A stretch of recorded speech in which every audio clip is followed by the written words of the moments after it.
Are you ready for this sickness? Let's get into it.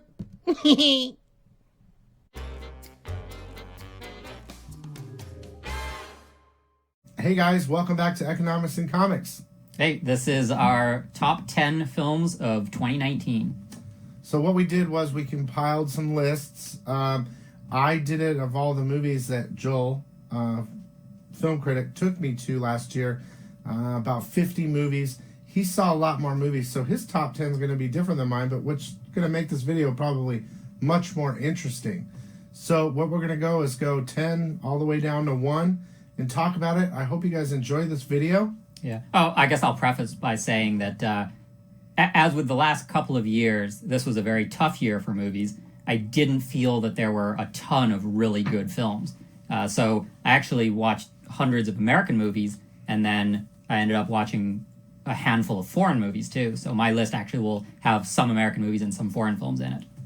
And my list, again, is everything that he took me to last year. So out of 50 movies, I had to pick. And it wasn't easy.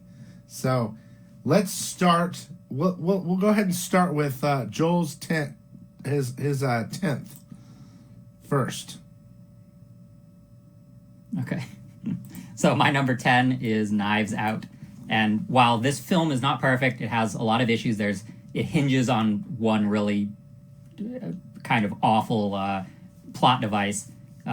Overall, what they're trying to do here is a throwback to the whodunit mysteries of the 30s, 40s, 50s. Things that, and this is a film that this style you rarely see anymore.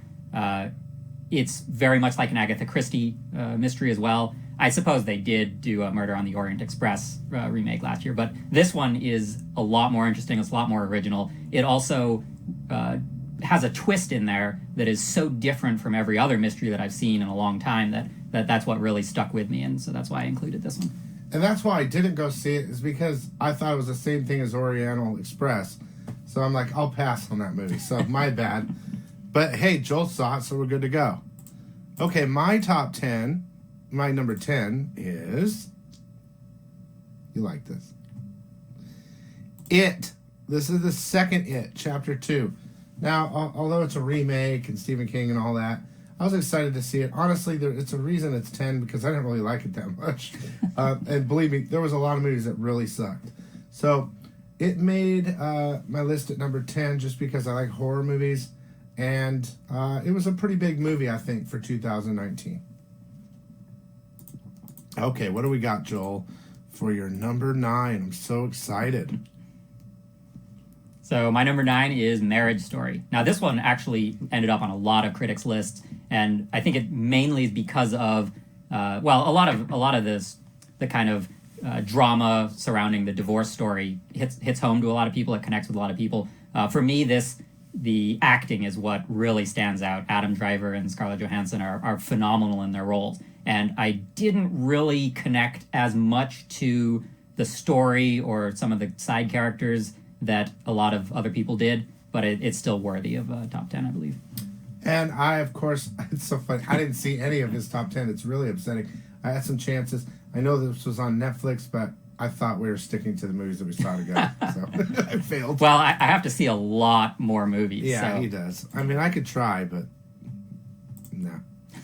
So my number 9 was Glass. This was at the beginning of the year. I was super excited because this was like a creation of new superheroes, and to have them all together, all the other 2 movies and this combined to do a finale to it. I was excited to see it, and I liked it. And that was my number 9. So there you go. Simple as that. Yeah.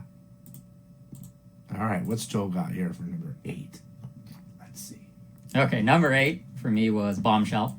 And this is another film that is driven by these performances. Charlize Theron is almost unrecognizable as the main character. And I think it's done in that similar style to, I can't remember if it's the exact same director or not. Oh, it's actually Jay Roach, so it's not, but it's in that similar style of Vice and what was the Wall Street movie that came before it that was done by the director of Vice. Now, I can't remember it off. I don't know.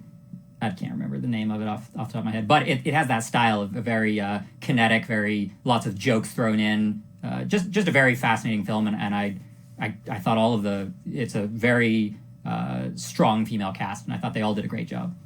And I really want to see it as well because of the cast. Oh, it was called the no, I can't remember, the long you know what I'm talking about, the one that was about Wall Street. And the Long Con or something like that. I don't know. The Big Short. There we go. That was going to drive me nuts. Yeah. Is it related to the market? It's done in the same style as both Vice and Big Short. Interesting. I'll check it out. Okay, so my number 8 was Doctor Sleep, and I think Joel messed up because this probably should have been in his top 10. Stephen King movie remake or finality to The Shining. I enjoyed it. It was something different. I liked the characters. I admit it's number 8 for a reason. I wasn't super excited about it, but I enjoyed that Stephen King movie and The Witch especially. What was her name? Do you remember her name? Rose the Hat. Oh, yes. I liked the Rose the Hat very much. So. Yeah. It's a competent movie, and I thought it was really interesting that the director chose to kind of take from both the films and the books and kind of bring a conclusion to that storyline from both mediums. Yeah, I liked it. Okay, Joel's number 7 is... The Lighthouse. Now, this is a film that is almost inexplicably weird. It's shot like a movie from the 1900s or something. It's instead of widescreen, it's very boxy, full frame, even smaller than that. But the idea was to get the two actors who are Robert Pattinson and Willem Dafoe. It's to get them to be so like close to each other and give more of that tension. And what it is there are two characters stuck in a lighthouse and they're slowly going insane. And as the viewer, you're just thinking the whole time, what in the world is going on? But these two performances are fantastic, and it's just a very interesting film, very different from everything else I saw this year. So I really want to see it too. I like William Dafoe a lot. So it's beyond weird. That's my type of movie. And that's probably the point. So. Okay, so my number 7 was Us. I enjoyed this movie a lot. It made you think a little bit. I thought it was funny. I thought the acting was really good. And if you haven't seen it, I would suggest seeing it. It makes you think a lot. And it's really weird. So there was a lot of humor in this movie. Yeah. And it was pretty enjoyable. Okay, moving on. So Joel's number 6 is... Parasite. Oh, I want to see this too. Yeah, this was a divisive film between me and my brother, but this is ending up on a lot of people's top 10s. It's what's his name? Bong JoonHo, famous South Korean director, and this film, probably the first hour and a half, is utterly flawless. It is so well done, and then it goes kind of on a twist, a little tangent. And for me, I did not like the twist as much as everybody else did, but just the way the film is presented, that first hour or so is just so well done, so funny, entertaining, and weird, and it just gets weirder and weirder as the film progresses. But yeah, this is one of those films that you just don't see things like this made in America. So I really enjoyed it. Sounds good to me. Okay, what do we got for my 6? John Wick 3. I really like this movie a lot. I love John Wick. It was just non-stop action. All the, what would you consider choreography? Oh yeah, the fight choreography is fantastic. It was great. You also have to respect Reeves for doing all of his own stunts, all the training, all the training. Yeah, and it's a visually stunning film, and you don't really see a lot of these heavy martial arts based films. You would think you would see more, but this was probably one of only a couple that I saw this year. Yeah, it was pretty dope. That's what I think. Okay, we're getting into the top 5 now here. Okay, so Aniara is I forgot to double check. It's a Swedish film, I think, maybe Norwegian film. I can't remember off the top of my head, but it's another foreign film. A lot of people this year liked Ad Astra, and I did really like the tone of that film. I had some issues with it. Aniara is a film that has a similar tone. it's probably even darker, but it's about a giant, kind of almost like a cruise ship in space. It's transporting people from Earth to Mars, and the trip is supposed to take 3 weeks. Well, as they're progressing, space debris ends up hitting the ship, and it knocks them off course. And due to extra unforeseen circumstances and issues that arise, they can't get back on course. So this trip that was supposed to last 3 weeks, they now believe is going to take 4 years. So this basically a cruise ship full of people have to deal with the fact that their lives are going to be completely off course for 4 years. And some of them start going insane. Some of them, commit suicide. Some people are really depressed. Some people are able to handle it. Some of the crew have to try and help people to cope with this journey. And then as things progress, you realize, it's going to be even more than 4 years because of even more unforeseen circumstances. So it's one of those films that really, it makes you think. It's dark. It's deep. It's by the time you get to the end, it's just, that ending is just jaw dropping. And yeah, it's a fascinating film. But it's another film that probably very few American audiences will get a chance to see. I definitely want to check it out. All of his movies I want to see because I haven't seen them. My number 5 was Shazam. I thought it's DC's best movie yet. Out of everything that they've made, I thought Shazam was super entertaining. The acting, it was really funny. I think it was really well done. And DC needs to make more movies like this. I mean, to me, they've failed on everything else that they've tried to do. So it was a good mix of comedy and action. Yeah. The actor that played the little boy, Billy Batson, and the Shazam, the superhero, both of those actors did a phenomenal job, I thought. Yeah. Great movie. I enjoyed it quite a lot. Okay, your number 4, Joel. What do we got? Getting into the top 5 here. So number 4, Ready or Not. This is a film that I'm not sure if you're going to see this on too many people's top 10s. This is just a pure fun movie. It's a woman who's on her wedding night, kind of an eccentric family that she's marrying into, and for tradition, they play a game picked out of this, like puzzle box type thing, and it just so happens the game they choose is hide and seek, but it's to the death, and so it's just a kind of a wacky premise. I think what really makes this film work is I can't remember her name, Samara Weaving. It's the lead actress. She is just, you just buy into her immediately. Great actress, great performance, and it's kind of, you get a little bit of a slasher movie feel, but just a great mix of thrills and gore and comedy. I really wanted to see it too, but for some reason I didn't go that day. But I know it's not. This movie's not winning any Academy Awards, but it's still so much fun. Yeah. I missed it. Okay, here we go. My 4. Star Wars. The Rise of Skywalker. Now, I mean, for a Star Wars fan, what can you do? It's not 4, 5, and 6. But I enjoyed it. It was thrown together, though. There was too much stuff going on. There was a lot of problems with it. But as a Star Wars fan, I absolutely had to love it. So it got into my top 5. And I think it was a decent ending. But honestly, Mandalorian's where it's at. So that's where I am on that one. So yeah. Strangely, I did enjoy The Mandalorian as a whole more than probably the last 3 Star Wars films. Oh, yeah, for sure. Okay, this is your number 3. Ready? Here we go. There's another foreign film. However, this one is actually on Netflix right now, and they did dub it in English so that anybody can watch it. But this is originally a French animated movie, and this is just unlike anything I've seen. The subject matter is unlike anything I've seen in regular films, and especially when you think about that this is an animated movie, it's mind-blowing. It's the basic plot is a severed hand is trying to find its way back to its body.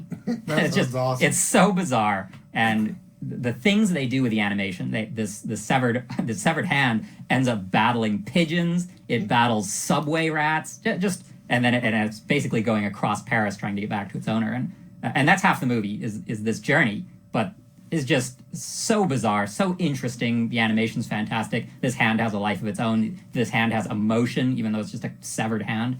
And then the other half of the story is kind of a make you think sort of romance of a pizza delivery boy and one of the people he's trying to deliver pizza to. He kind of orchestrates them meeting, and he tries to strike up a romance. So yeah, it's just that sounds really cool. Yeah, it's really interesting film.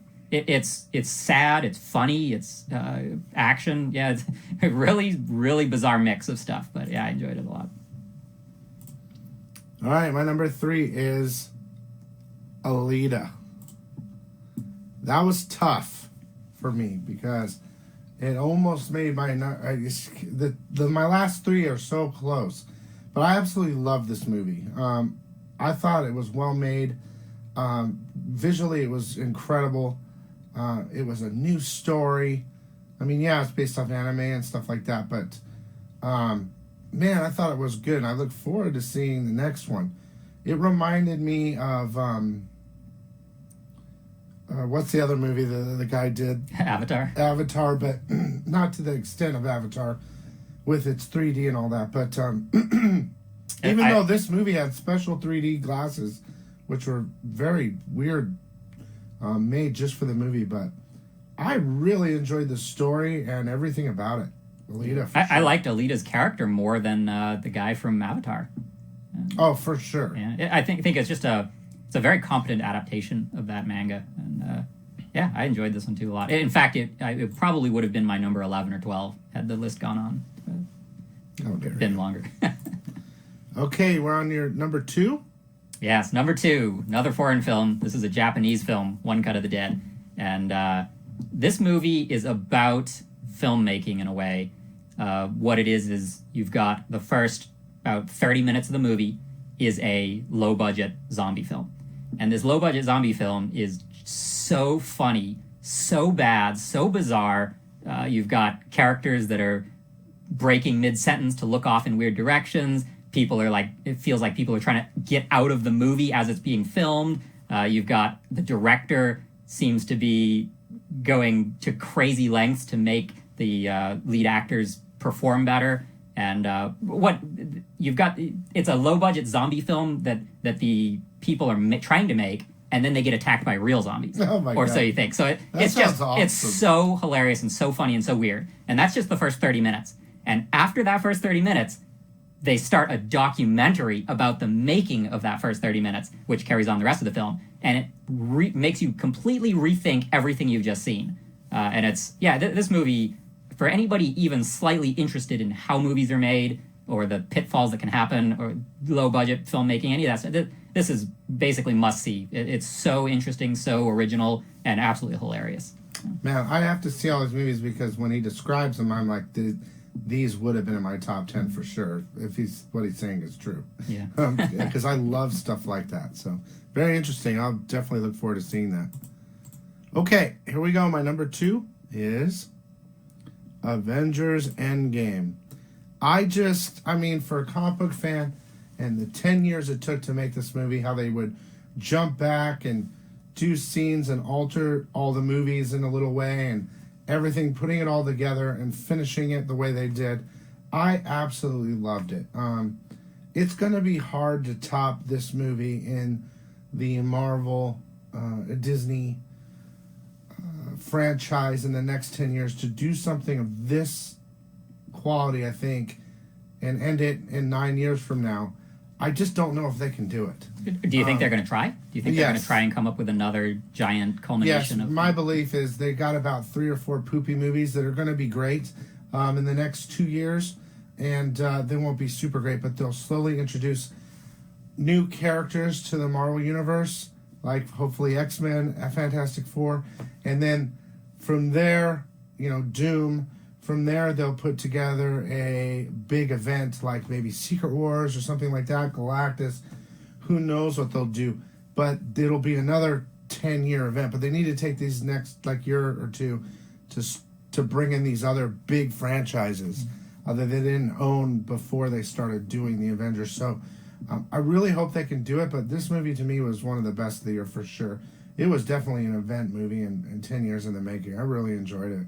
Yeah, well, it set records for the most amount of money made at the box office. Yeah, very big epic. All right, I'm excited for your number one, Joel. Here we go. I think you know what it is. I can't remember. Number one for me was Jojo Rabbit. And I see so many movies throughout the year that I essentially never get a chance to rewatch a film, especially from that same year. But Jojo Rabbit I liked so much when I saw it the first time that I actually watched it a second time, and it held up. Everything about this movie is just ingenious. It's a kind of a strange premise because it's a satire that takes place in Nazi Germany, and Jojo Rabbit is a little boy who's going off to a Nazi training camp, and he's very excited and enthusiastic about joining the Nazi regime here. And he even has an imaginary friend who's Adolf Hitler, which is played by Taika Waititi, the director. But the premise seems like it would be so dark, but it's just infused with comedy throughout. All the characters are just over the top and just really funny. That Scarlett Johansson's in this one as well. Sam Rockwell plays one of the Nazi leaders, and it has everything you'd want from a movie. It has the comedy, it has drama, it has romance. It's sad, it's funny, everything. The conflict comes when the little boy who's very pro Nazi Germany, his mother is not, and she actually ends up hiding a little Jewish girl in her room. Spoiler. In her sister's room. Well, I think at this point everybody probably already knows the premise. But, not me. Yeah, but anyway, so when he discovers this little Jewish girl, he has to decide what he's going to do. Is he going to turn her in? Is he going to, everything gets more complicated from there. But yeah, it's definitely best film of the year for me. And my number, and I haven't seen that either, crazy enough. My number one is Joker. Now, Joaquin Phoenix, the whole movie was him. The camera was on him the whole time. A lot of comic fans have problems with it that just couldn't get over the fact that, this isn't his origin. How do you know what his origin is? There's like 3 different origins. I love the way that how they put together his origin and everything about it. I loved that. I thought it was perfect and it made total sense. But it was more about the filming of Joaquin Phoenix acting the whole time. To me, that was the best part because the camera did not leave him maybe a second in the entire film. He was on that camera the whole time. And I think he did an excellent job of portraying a mentally unstable, uncared for citizen that just goes nuts, and turns into the Joker. So I absolutely love this movie. It made me feel weird the whole time. I was so excited to see it when we went that I was too pumped up. And then I was just, the camera work is so in your face. I was like, my God, this is just incredible. So I absolutely loved it. If he doesn't get Best Actor, I don't know what to tell you. I believe he won Golden Globe Best Actor. Yeah, he won that, but in my mind, I think he earned it for the... So let me ask you this. Would you want to see him as the Joker in a Batman film? Oh, sure. Oh. Sure. I'd like to see how he because basically at the end, he's transformed into the Joker, but, his diabolicalness and all that other stuff we don't see yet. This is just the beginning. So I would love to see him take that role on in the future and being, mastermind and smart and intelligent, all that. And hopefully they do that, but I don't think they're going to. So, and being a dark comic book film is what broke the rules. And as you can see in the money that it's made, I mean, it worked. So I really love that movie. That's my number one. So there's a pretty diverse list there, you guys. There's 20 different movies. We didn't have one that's similar, but of course I didn't see any of those other ones. So, but I hope you guys enjoyed, and I look forward to 2020 with this guy. Yeah. We just saw one. I'll link it in the description. Underwater. We just saw that today. So check out that video, and hopefully you guys will watch your movie reviews with me and Joel in the future. So I hope you guys enjoyed. Thanks, Joel, for 2019. Yeah, thanks for having me on. Pretty crazy. We'll see you next time. Hey, guys. Thanks so much for watching. If you want to use any of these coupon codes, go ahead. It's all there for you to use and abuse.